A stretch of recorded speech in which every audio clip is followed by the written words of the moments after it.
আজ আপনাকে এত চিন্তিত লাগছে কেন? আর বলো না বৌমা, কেউ একজন ভোর রাত্রি বেলায় এসে বাগানের সব ফুল তুলে নিয়ে চলে যায়।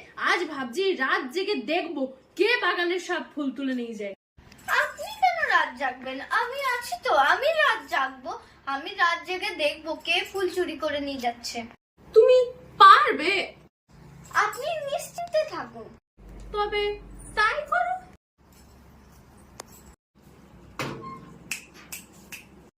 আরে মা, আপনি উঠে পড়েছেন? আরে বৌমা, কাল ওই চোরটা আসেনি? হ্যাঁ এসেছিল তো, সব ফুল নিয়ে গেছে। তা তুমি আমায় ডাকলে না? আপনি তো শুধু আমাকে দেখতে বলেছিলেন, আমাকে তো ডাকতে বলেননি মা। তুমি কি করছিলে মা?